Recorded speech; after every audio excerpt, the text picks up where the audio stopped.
Stage 2, Tour of Friendship R1 Thailand 2024. Individual time trial, 13 kilometers. Magandang laban na naman to ngayon. Dahil ahon yung kanilang time trial rito ngayon. Dito na Sir Alex Bilan. Dito natin malalaman ngayon kung sino ang mag-biz time rin dito sa kanila. Dahil hindi mo rin pwedeng bibiglain rito. Sa start, matulin talaga sila rito. Kung baka pareha sila ng takbuhan dito sa start. Doon sila pabalik, doon naman sila ay talagang kukuha ng oras talaga ron. Dahil dito ay patag to at saka may lusong, kaya nakakahataw siya rito. 46 to 45 kps dito sa Sir.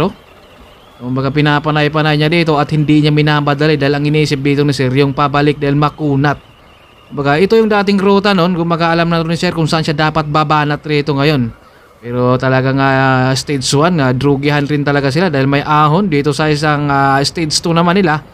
Ay ahon rin, kaya ito ang giling ni gear ni Sir dito. Solid na solid yung takbuhan dito ni Sir. Hindi natin kaya yan, lalong-lalo na kapag hindi natin at gamay at insayado tayo dyan. Kung meron tayong mga sanay sa mga individual trial, yun talaga yung mga solid.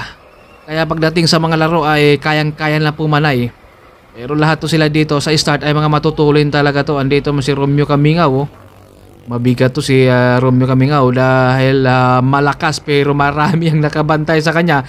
Dahil kilala kasi dito ang mga Team Excellent Doodle sa Tour of Friendship R1 Thailand. Kung baka kilala na malakas, kaya ito ay binabantayan talaga sila.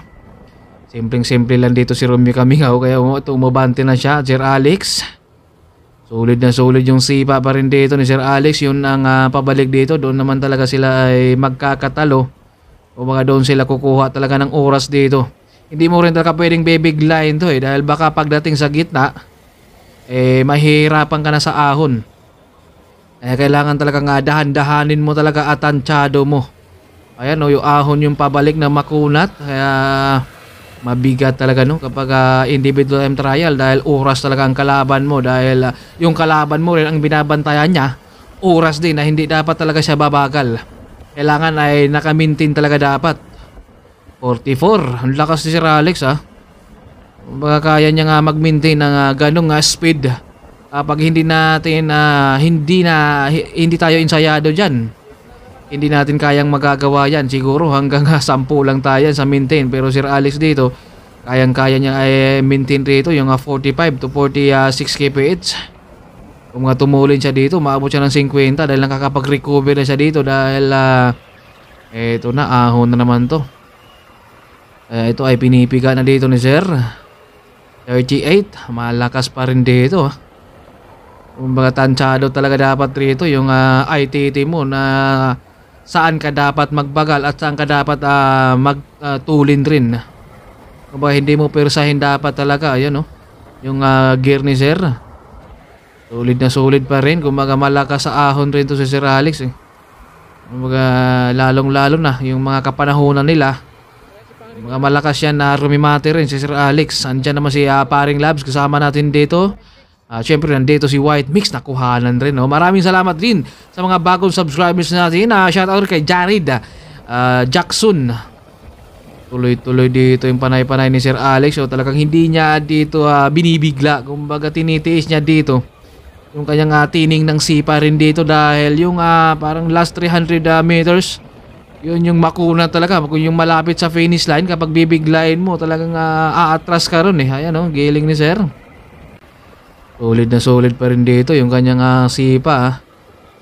Kumbaga tinatansya talaga niya dito yung ahon. Yung malapit na sa finish line, yun yung makunat parang tarik talaga. Yung parang Tour of Clark din. Ayun yung matatanaw natin sa dulo. At dito, recover na muna si Sir Alex dito dahil yung dulo nito, yun talaga yung ahon mahirapan rin talaga sila. Ito yung maganda talaga pero climber talaga ang mag-i-enjoy dito. Pero tinalo si Pascual ni Corpus. Grabe si Corpus ngayon. Namamayagpag talaga ang pangalan ni Mervin Corpus.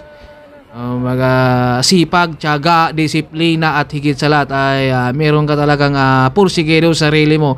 Kung may pangarap ka na lumakas, kailangan mo talagang pag-iinsayuhan at hindi ka dapat pababaya sa sarili mo rin. And malapit na tayo sa ating finish line. Dito yung makulat, yung malapit sa finish line At ito meron na maabutan kaya dito Sir Alex nasa harapan. 1-2 na yung sipa, yung nasa harapan ni Sir Alex, yung foreigner. Kaya dito si Sir Alex dito ay panay-panay lang din siya dito. Kumbaga tinitiis niya dito dahil yung malapit sa finish line, yun yung makunat. Kaya ito ay matining dito yung sipa ni Sir. Malapit niyang abutan na yung nasa harapan. Ayan no, foreigner nasa harapan. 1-2 yung sipa nasa foreigner. Oh.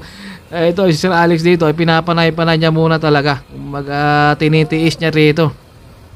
Ito 44. Antulin pa rin yan. Ahon na yan. Pero kayang pumanay ni Sir dito ng 44. Ayun, tumatayo na yung foreigner nasa harapan. Malapit na abutan ni Sir. Oh.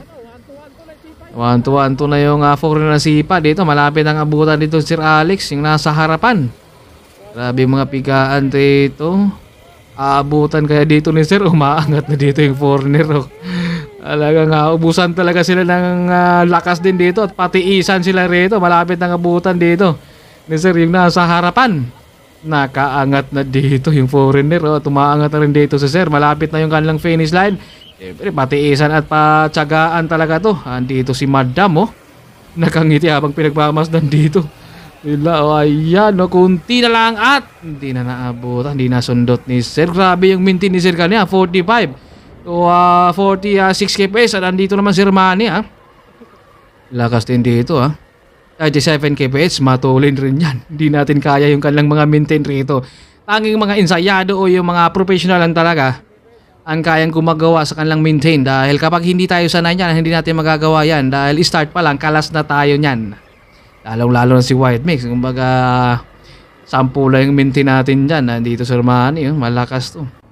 Kumbaga ito yung mga kapanahonan nila. Siyempre sila ngayon ay bihira lang ito nakakapag-insayo. At ito may fans dito. Si Sir Manny kilala dito sa Thailand. Naku po Sir. Kilala ka dito ha. May fans na dito Sir Manny sa Thailand. Go round ako. Sana all kilala dito sa Thailand ha.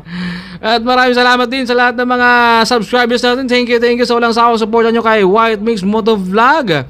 At bisitahin nyo rin aking Facebook page, White Mix. Dito tuloy-tuloy pa rin at malapit tayo sa finish line. At may fans dito, Sir Manny. Sana all. Kilala siya dito. Go. Mahirap din talaga sa pag-bike. Kailangan mo talaga mag-iinsayo.